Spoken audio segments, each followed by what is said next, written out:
I think the game was an interesting journey for us as a team. You know, it was an ugly first half for us.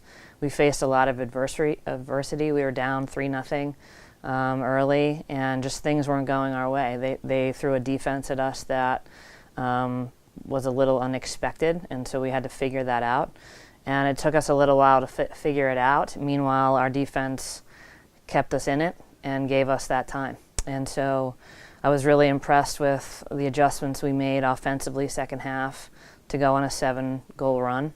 And I was really impressed with the effort of our ride, which is our defensive transition, and it made Colby have to work a lot to get the ball down the field. So they were not able to sustain their high-pressure defense because that takes a lot of energy, and also we made them expend a lot of energy trying to get the ball down the field in our ride. So I was really impressed with the total team effort on Sunday at Colby, and really praising our leadership for helping us stay in the right mindset to win that game. Yeah, well, we have a lot of top returners, which is really great. And we have many people who worked really hard to step into new roles this year. So the list is long. You know, Morgan Fletcher is our returning All-American. She's always somebody that everybody needs to pay attention to because she has a lot of things to offer in terms of scoring goals and causing turnovers and just pushing the ball down the field. Casey File is somebody who is coming along. We really count on her for a lot of things, our draw controls. She's somebody that we can find inside in our offense. And so those two, Darby Philbrick is another incredible asset to our team, just a workhorse up and down the field, really dangerous offensively. Carapulli had a monster game versus Colby this weekend with, you know, caused turnovers, ground balls, draw controls, a goal and an assist. You know, she has worked really hard to polish her stick work, which is really showing. We're really proud of her. And she's able to do a lot. She's added some other nuances to her game, which we're really impressed with. So I think those four are some key returners, along with Maddie Fitzpatrick in our defense. She's kind of the anchor of our defense, has the most minutes back there, along with Hannah Burrell and Hannah Rubin, our two goalkeepers.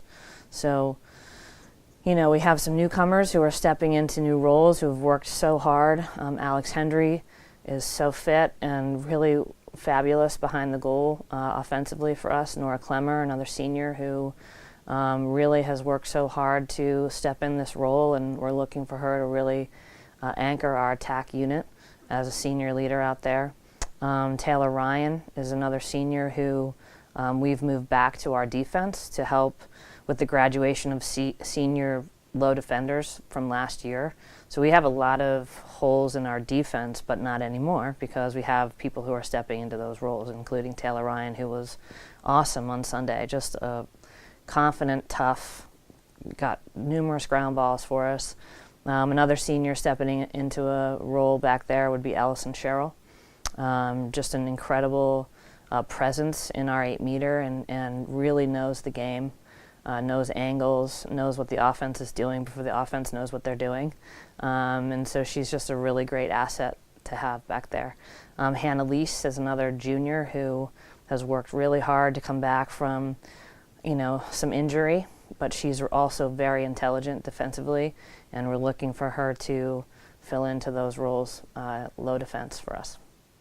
Yeah, so obviously women's lacrosse has a history of being, I think, one of the most successful teams at Hamilton.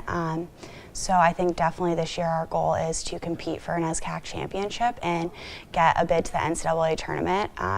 Since I've been here, we haven't advanced to the kind of Final Four of the NESCAC, where the Final Four teams are playing.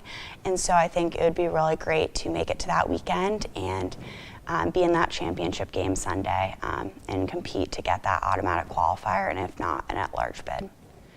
Yeah, so I think that we really enhanced our standards during the off-season, both in fitness and team behavior, and so I think what that has resulted in is a really fit team, and we're all very close and we get along really well. Everyone is super bought into what we're doing.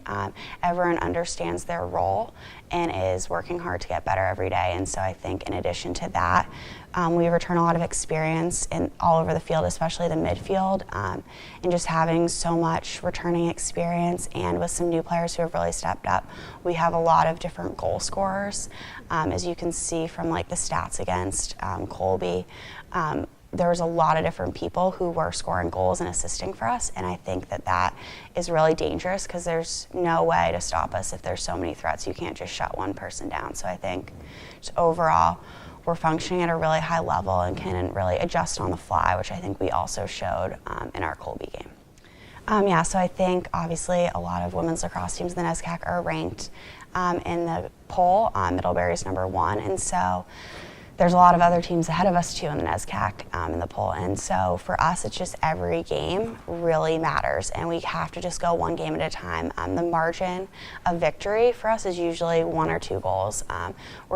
There's not many teams that we just clobber in the NESCAC because every team is so good. And so we really just focus on being mindful, staying in the moment, and focusing on one game at a time, because the game that we have right now is the one that matters the most.